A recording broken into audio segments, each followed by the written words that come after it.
Ever feel like you're drowning in information? You just want to get to the good stuff, right? Straight to the insights. Yeah, and that's what we do here, right? On the deep dive. Exactly. We cut through the noise. Get to those fascinating nuggets. And today we're talking about, well, how ideas and beliefs spread. How they take root. How they move across the world. Yeah, and we've got this super interesting study. It's called 026 Strategy and Methods of Missions.pdf. Don't let the title throw you. No. This is about way more than just, one specific thing. It's about the principles behind sharing ideas. Exactly. Intentionally. And I think what's really cool about this source is how it breaks it down, right? It's like there's the overall plan. And the strategy. Yeah, the strategy, but then there's also the actual steps you take. The methods. You have both. Yeah, it's like if you're learning a new skill, you know, the strategy might be, okay, I'm going to spend 30 minutes every day on this. Right, but then the methods are like the actual exercises you're doing. Exactly, the tutorials you're watching. And this study, it asks some big questions that I think are relevant to anyone, really. Yeah, fundamental questions. It's like, okay, so how effective have we been? Like on a global scale. In sharing these beliefs. What are the plans? What are the strategies to do that? And then, okay, so if I'm just like an average person. How can I actually get involved? Yeah, how can I plug into this? Exactly. So let's just for a minute, just break down this strategy versus method thing. Okay.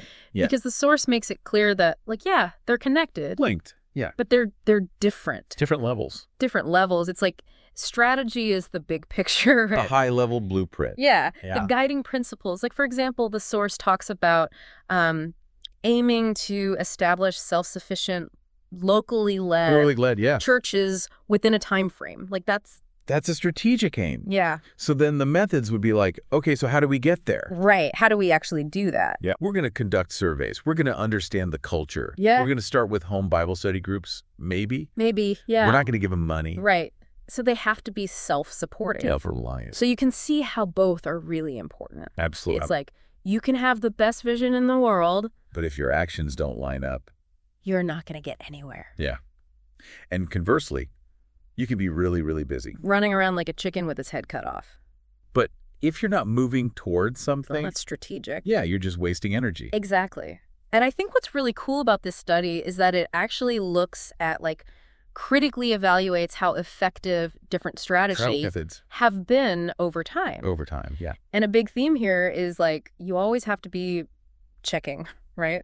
Assessing what's working, what's not working. Are we getting the results that we want? And the source brings up this guy, Donald McGavran, back in 1965. Oh, yeah, McGavran. He's looking at what he calls 50 strategy, right? Right. And he's basically saying, look, there's all this activity going on. Lots of good intentions. Yeah, social work, community engagement, but But is it leading to the desired outcome? Is it? Yeah. Are people converting? Are they coming into the fold? Are they forming new churches? Are they forming these communities around this? And he's basically saying, not really. Not as effectively as we could be. Not as effectively. And so he's saying, the goal. The goal has to be front and center. Yeah. We can't get distracted. Can't get sidetracked. We got to be really focused. Yeah, multiply churches. Or make disciples. And you got to be strategic about it. You got to tailor your approach. Yeah. To the people you're reaching. To the specific group. Exactly. Yeah. And then, fast forward 10 years, right. Engel and Norton, 1975. Okay. They come along. They're like, wait a minute, hold on. They're looking at it more from a communication standpoint. Communication, yeah. And their findings are pretty stark, I think. Yeah, they suggested there was an effectiveness crisis. Mm-hmm. People weren't communicating effectively. Because they were using outdated methods. Yeah, it was focused on the message. But not the audience. Not the people they were trying to reach. Yeah, they weren't really understanding, their audience. So Engel and Norton, they stress this thing called receptor-oriented methods. The receptor-oriented, meaning you got to understand your audience. You got to meet them where they are. See it from their perspective. Speak their language. Yeah. And then Dayton and Frazier, 1980. Okay. Dayton and Frazier. They come along. They're like, okay, here are some strategic pitfalls that we've seen. Yes. Common mistakes. Yeah. Like the standard solution strategy. Oh, the one size fits all. Yeah. Just assuming that one approach is going to work everywhere. Not going to work. No. And then the being in the way strategy. Right. Just sort of showing up and hoping for the best. No plan. Not very effective. No. And then the plan so far strategy. Just reacting to whatever happens. Yeah, no real proactive thinking. Just kind of like, well, this is what we've done so far, so we'll just keep doing it. Not very strategic. No. And so their solution, their suggestion, was this unique solution strategy. Unique solution. It's all about context. Yeah. Every situation is different. Every culture. You got to tailor your approach. And so, I mean, this historical look really just shows that this whole idea of sharing beliefs. It's complex. It's not simple. It's nuanced. It's more than just presenting information. Yeah, it's not just like, here's the facts, believe it. You got to understand people. You got to adapt. You got to evaluate. You got to be strategic. Absolutely. So the source then goes into kind of a historical overview of methods. Yeah, like how have people actually done this? Yeah, like starting way back. And in the beginning, it was often just like ordinary believers. The nameless ones. Yeah, the nameless ones, just going about their lives. Spreading the word. Yeah, sharing their faith. Organically. Yeah, just as they moved around.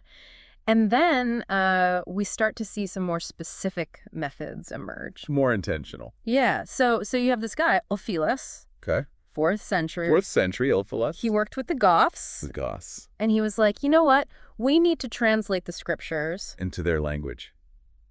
So they can understand. So they can understand. Makes sense. Foundational, you know? Pretty foundational, right. Giving people access. To the core ideas. Yeah, in a language they can actually understand. Yeah, and that has been a powerful tool throughout history. And then you have figures like Columba and Aden. Okay. 6th, 7th centuries. Okay. And they established these training centers for leaders. Yeah, leadership training. Early example of that. They're like, okay, we need to equip people. To carry this on. Yeah, to sustain and grow the movement. Report and insight. And then you have the idea of like organized communities sending out people to new areas. Yeah. Like Pope Gregory sending Augustine to England. Right. Boniface. Boniface going to Europe. And it's interesting, like Boniface's approach. Yeah, tell me about it. Well, he used language that people understood. Right. Accessible. Yeah. And he wasn't afraid to just like directly challenge resisting beliefs head on. Yeah. He's like, here's what I believe, here's why. Bold. And then, I mean, there are also some less effective periods. Yeah, not everything works. Like at the Crusades. Right. Force doesn't work. Coercion. Not when it comes to belief. You can't force people to believe something. It's counterproductive. Yeah. And it's interesting, the source contrasts that with figures like Francis of Assisi. Okay. Raymond Lull. Yeah. Who they emphasized love. Devotion. Connection. Yeah. Much different approach. Very different. And then moving into the colonial era, you know, there's this complicated history there. Yeah, this undeniable link between the spread of these beliefs and colonial expansion. You know, it resulted in a global presence. Yeah. But it also often meant that it was like a foreign imposed version. Yeah, an imposed version. Not organic. Not organic. And it also led to what's called syncretism. Syncretism, yeah. Yeah. When different belief systems blend together. Yeah, it's like this mixing. It's creating something new. Yeah. Sometimes unexpected, but even within that colonial era, you have some forward-thinking figures. Some bright spots. Like Bartolomé de las Casas, right, who advocated for the humane treatment. Indigenous population. Yeah, he's like, hey, we got to treat these people right. Important voice. And then Francis Xavier, okay, who emphasized like going to new places. Savile. Yeah, and training local leaders. Equipping people. And then you have Robert de Nobili in India. Okay. And Matteo Ricci in China. And they really embody this idea of cultural accommodation. Yeah. They're like, okay, we got to immerse ourselves in this culture. Learn the language. Yeah. Learn the customs. The and present the message. In a way that resonates. Within that context. Exactly. And the source points out, like, they were actually controversial. They were. People didn't like it. But it's interesting, like, now... It's widely accepted. Now it's like, yeah, that's actually a good idea. Adapt to your audience. Yeah. And then you have the attempts to connect with indigenous people in New England. Okay. The indigenous. Which is kind of a cautionary tale, right? Cautionary, yeah. Because they tried to impose English Puritan culture. Not very effective. And it didn't work. It backfired. It hindered. It hindered the development. And so the takeaway there is like just establishing communities. Planting churches. Yeah, it's more effective than trying to create these isolated, culturally foreign. Yeah, Christian towns, essentially. Yeah. And then the source also highlights David Brainerd. Okay, David Brainerd. And he's known for, like, his deep spirituality. Conviction. Passion. Yeah, this deep personal conviction. Influential figure. Very influential. And then we get to the 19th century. Okay, the 19th century. The Great Century. Yeah, they call it the Great Century for this... organized missionary endeavors. Yeah, the organized efforts. And you see the rise of these societies. Yes, missionary societies. Yeah, like the Baptist Missionary Society. London Missionary Society. London Missionary Society, yeah. And William Carey. Okay. He lays out these 5 key elements. 5 key elements, okay. And I think they're still really relevant today. Yeah, what are they? So, 1, widely sharing the message. Spreading a word. 2, distributing texts. Getting the information out there. 3, establishing communities early on. Building those foundations. 4, understanding the local culture. Context matters. And 5, training local leaders. Empowering local leadership. So it's like, if you're trying to build a movement today... Those are still relevant principles. Still relevant. Absolutely. But the source points out, even in that period, there were challenges. There were, yeah. What were some of them? Well, sometimes, like, the social work aspect... Overshadowed the direct communication of the beliefs. Right. And then there was this mission station model. The mission station model, yeah. Which often created, like, dependence. Rather than independence. Yeah. Because, like, they were relying on... the outside support. Yeah. And so then you get Henry Venn. Okay. Rufus Anderson. Rufus Anderson. Yeah. And they're like, okay, we need to address this dependency issue. Right. And they come up with this 3-self formula. A 3-self formula, yeah. Self-supporting. Self-governing. Self-governing. And self-propagating. Self-propagating. Meaning they can grow on their own. They can sustain themselves. They don't need us. Yeah. And then you have John L. Nevius. Okay. And his principles. Principles for indigenous churches. Yeah. And it's interesting, the source points out that they actually found greater success in Korea than they did in other places. Interesting, yeah. And so his principles really emphasized, like, self-reliance, local ownership. Yeah. But even then, there were still challenges. Like, there was still this kind of, like, paternalism. Paternalism, yeah. This overbearing guidance, which can stifle local initiative. Yeah, you got to let them grow. You got to let them, make their own mistakes. Find their own way. And then there was this idea of comedy. Which was this idea of, like, avoiding duplication of effort. Right. So groups wouldn't step on each other's toes. Right. Sounds good in theory. Sounds good in theory. Yeah. But it also could limit reach. Yeah. Sometimes you need multiple approaches. And then we get to the 20th century. The 20th century. Things get even more interesting. More complex. And the source identifies, like, 2 main patterns. 2 patterns emerging. The ecumenical pattern. Which focused on gradualism. Dialogue. Presence. Just being there. Yeah. And increasingly, the source notes, it shifted away from a primary emphasis on conversion. And more towards social action. Yeah. Under the banner of partnership and obedience. Yeah. Shared responsibility. And then there's the Great Commission missions pattern. The Great Commission missions, okay. Which maintained that strong focus on making disciples. Right. Establishing local communities. Indigenous churches, yeah. Training people. Local leadership. Yeah. And some key figures here, Roland Allen. Okay, Roland Allen. He emphasized simple communication. Of the core message, yeah. Yeah. And then community development. But guided by, local initiative. Yeah. Not imposed from the outside. Right. And then Donald McGavran. We talked about him before. Yeah. And the church growth movement. They focused on, like, culturally relevant churches. Contextualization, yeah. And using research. Data, yeah, to understand the audience. Know your audience. And it's interesting how social action actually gets integrated into this approach. Yeah. As part of discipling. And church planting. But not a substitute. For the core message. Right.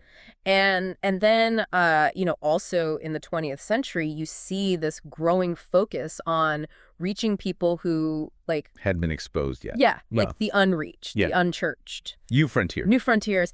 And so the source then kind of turns to, like, Okay. What makes an effective strategy? What makes an effective strategy? So number one, it has to be focused on the growth of the overall movement. Kingdom growth. Yeah, kingdom growth. It has to be holistic. Holistic meaning. It has to encompass all these things. Sharing the beliefs, discipling, church planting, development, leadership training, humanitarian needs. Right.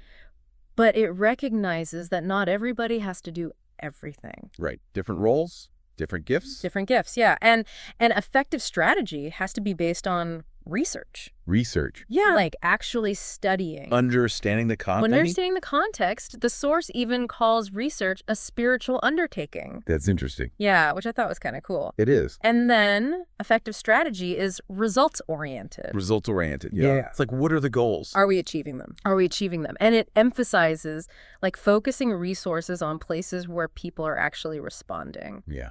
Prioritizing receptivity. Receptivity. That's a key insight. From the church growth movement. From the church growth movement. Yeah. And then turning to methodology.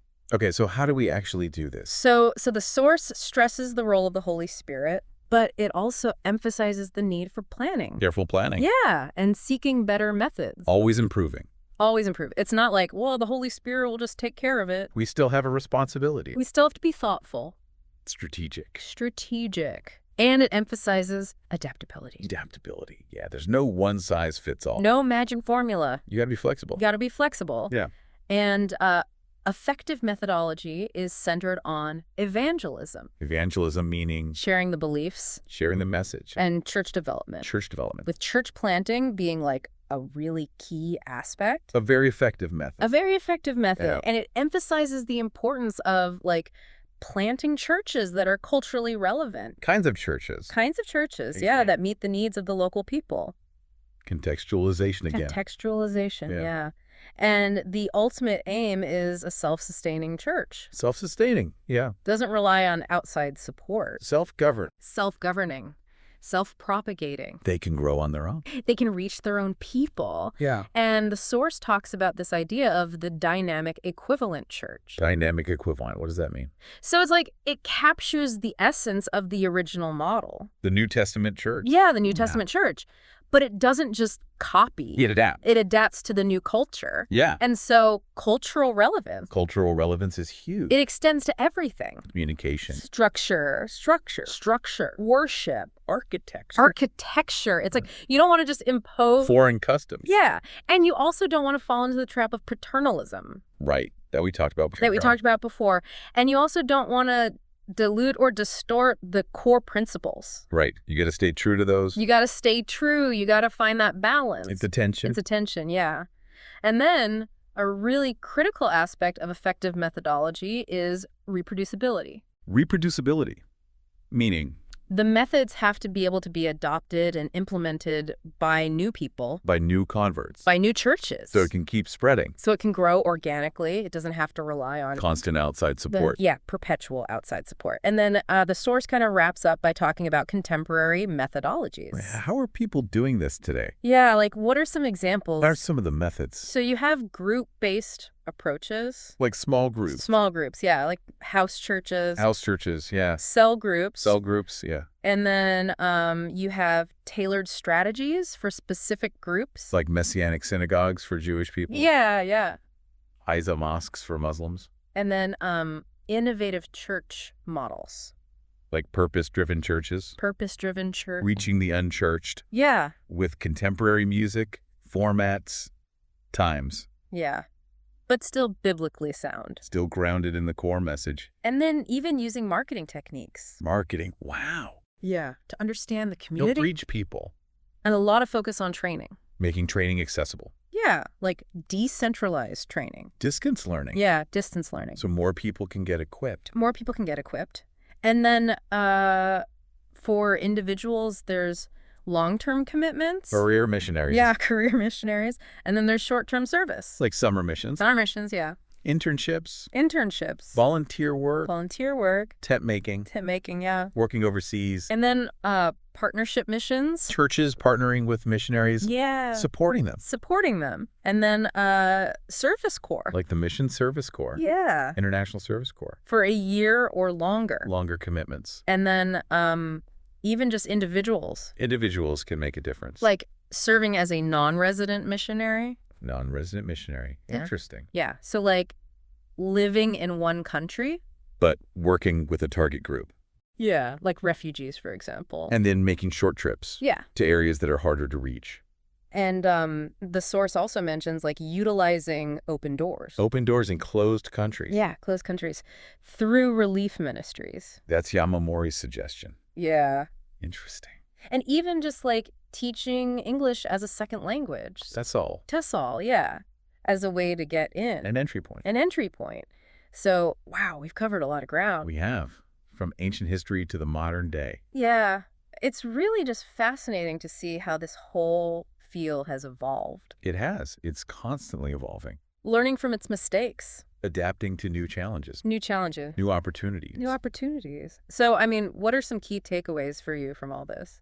Well, I think one of the biggest is just the need for flexibility. Yeah. Be willing to adapt. Yeah.